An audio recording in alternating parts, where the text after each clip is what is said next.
Hello everybody, Brian here from quantlabs.net. Today is September 8th, 2:12 p.m. Eastern Standard Time. So let's go through our log and pull up another browser session. So between Wednesday and yesterday, maybe last night, the markets have turned. So we're looking at market cap. Earlier this morning, the asset class for cryptocurrencies was down, or was up actually this morning. And as you can see here now in the afternoon, it is back down with very few that are profitable coin, according to CoinMarketCap. So we're back in the doldrums. Now I'm going to show you some logs from yesterday of how this system did, which was not too good, but still show it to you anyways. So let me just pull it up. Just got to remember the name of it. Let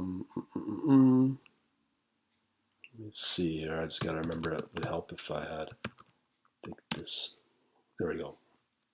Okay, so that's the log we want. Is this one for today? Earlier today. So what it did was it ran through the night. Last night. And man, my typing is atrocious. Ran through the night. And what I've done is I've tightened up the stop loss. So you're going to see quite a few losses here. And this is on purpose. So I'm going to show you the exits or closing on these positions. And this started last night, September 7th, 12:14 a.m., just after midnight. And we'll see where things went. So you can clearly see here the ROCP rate of change percent is between the closing price and the original price of the entry. So what this basically means here is that this is down, that position was down 0.6%.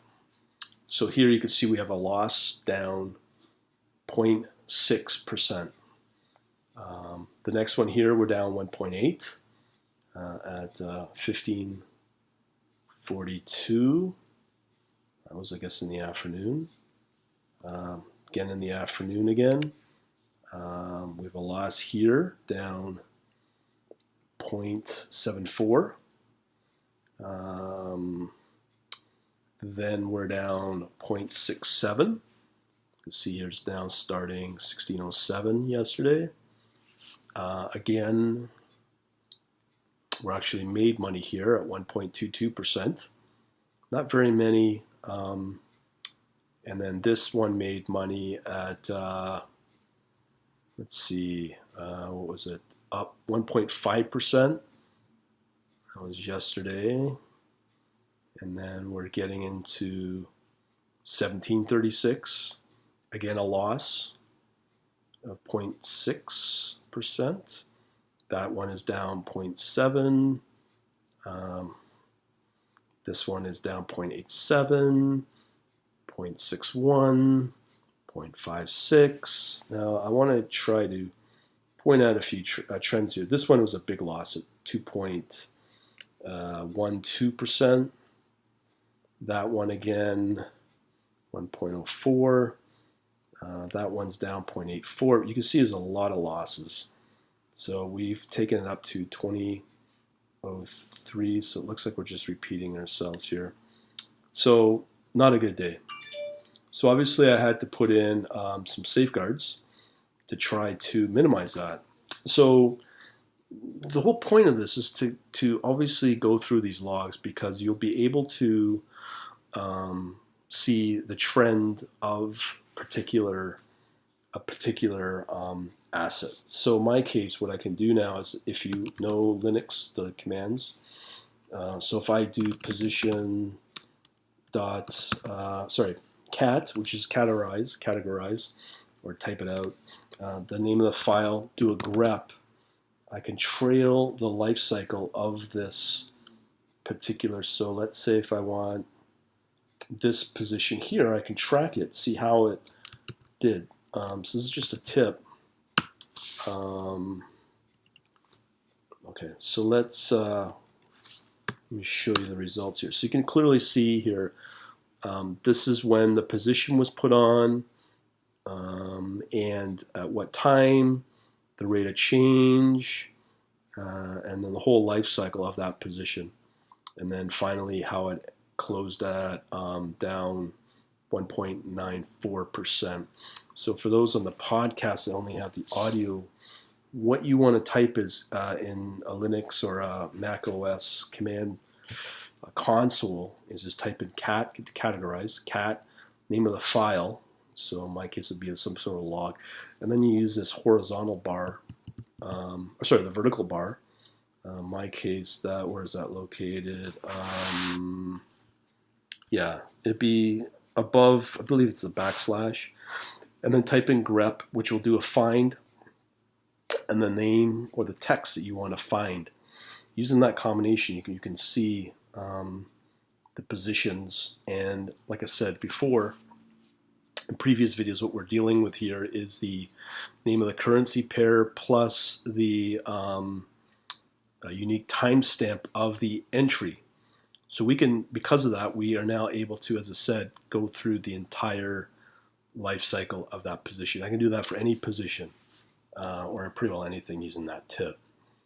So because of that, we're able to see, as I showed you earlier, a lot of losses in this particular log. So then let me just go back. So we have our Redis Desktop Manager. There's only one position would be considered to be looked at. And I'm going to show you today's file or log. So let me just show you positions log, and then the most recent one, the most up-to-date. And then let me load that up. So let me do another close here. So we're doing a lot better. The first one is down. So the difference between this log and today is another iteration of the coding. And there's a number of what I call safeguards. I'm not going to tell you what I did, but what I will tell you is when you go through the logs, you will find patterns. You'll find thresholds. The idea here is to minimize those losses, minimize the system from taking on those bad trades. And when you go through a log and analyze, you'll clearly see by tracing these positions, specifically right at the beginning, you'll be able to identify those positions that are going to go south, quite literally, by looking at, in my case, the rate of change percentage. Okay? And you'll, over time, doing this grep, you'll be able to see what may start a position to go off the rails. And if that's the case and you've got that pattern, code that up as a condition, as a test to prevent your real position from going bad, knowing these new set of trading rules and parameters and thresholds that you can use to prevent bad trades, as I showed you earlier. So now if I go through this new log, what will happen is I'm minimizing the number of trades, and probably safe to say minimizing, I'm going to estimate at least 90% of bad trades that will go south, and you'll see it. So here's the first one, and that is a loss, okay? So now we have another one here of this one, and I think there was some profitable ones here as well. Yeah, so this one is profitable. You can always tell that's the profitable. This one was profitable as well at 1.18. This one is profitable at 1.112.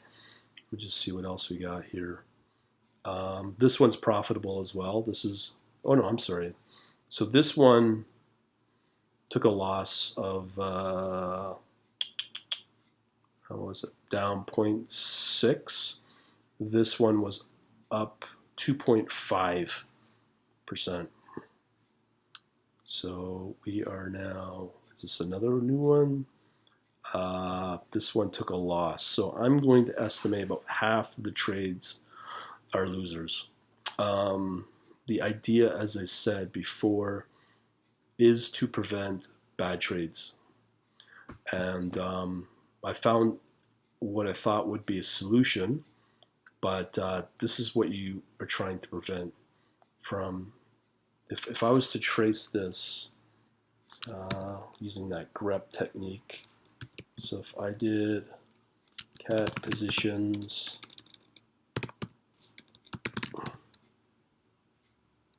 position 2 log, grep, and then our position name, which is this, you'll clearly see what went on is, yeah, I can see what the problem is, and hopefully you too can. And let me just go through this here. So that was another loss. Let me do the same thing here. This is how I trace through these logs to see what's going on.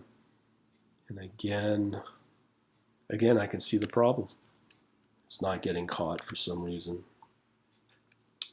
But let me just see here. Let's find the next close. So that's a profit. I'm going to just do this just as a... Okay, so this is a profitable one. Let's see if we could find the same type of trade.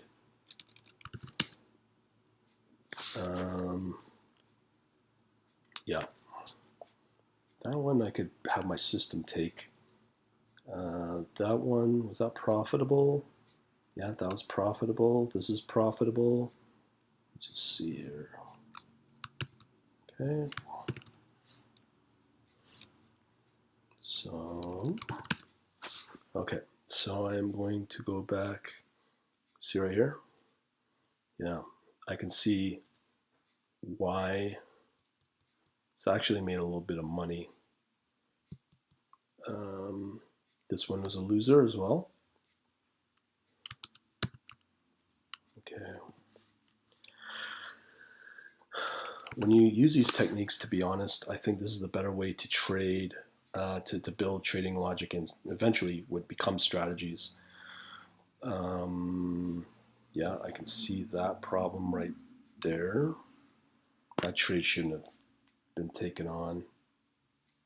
So profit was made here on this particular trade. Let's see what happened on this one. Okay, so that was profitable as well. So realistically, out of all of these, 2 for sure I could prevent it from being a loser. If I still use the same logic, I would have prevented potential profitable trades. Just give me a second here as I go through this one. Okay. So that was a loser as well. I could have probably prevented all losers. I would have prevented 2 profitable positions.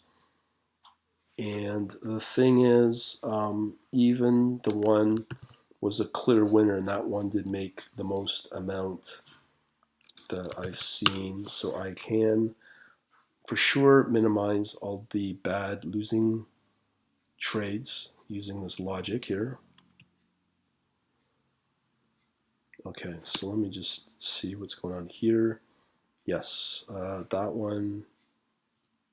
Which one is it? This is a loser.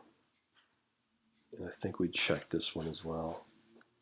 So I could have prevented that one as well. But the idea here is now working with actual real data.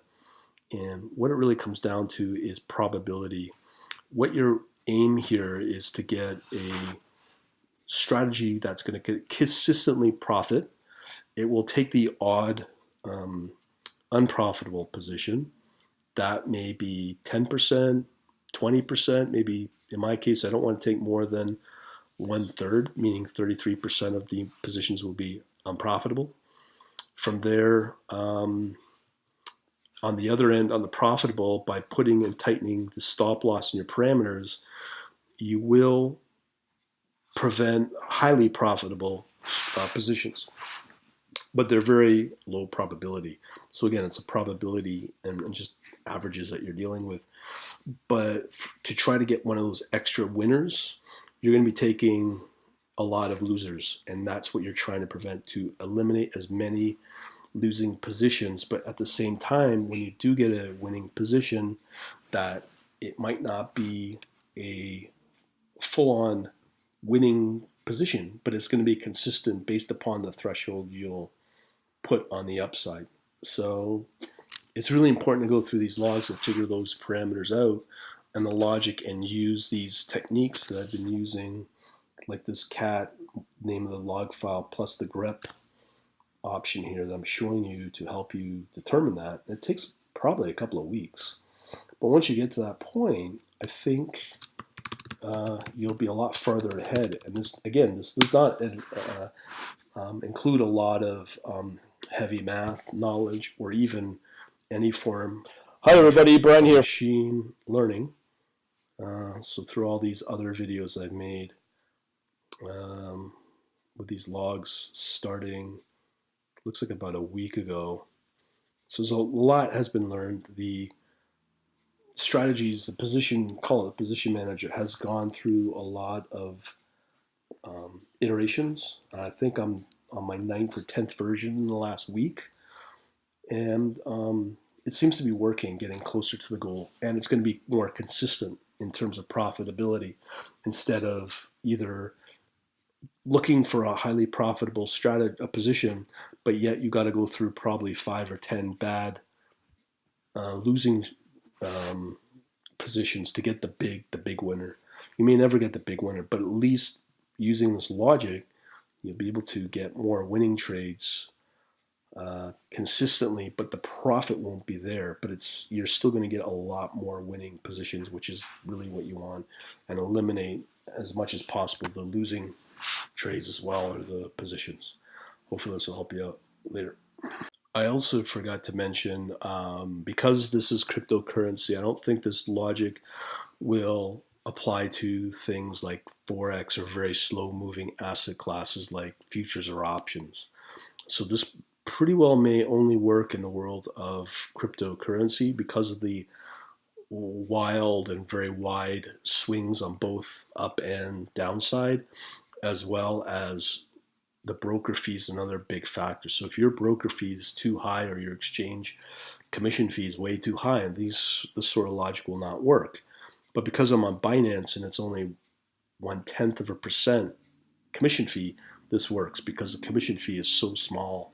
It's negligible based upon the targets and parameters that I'm setting at. So I want to make sure, and this logic most likely will only work in the world of cryptocurrency as it stands right now at the time of this recording. Later.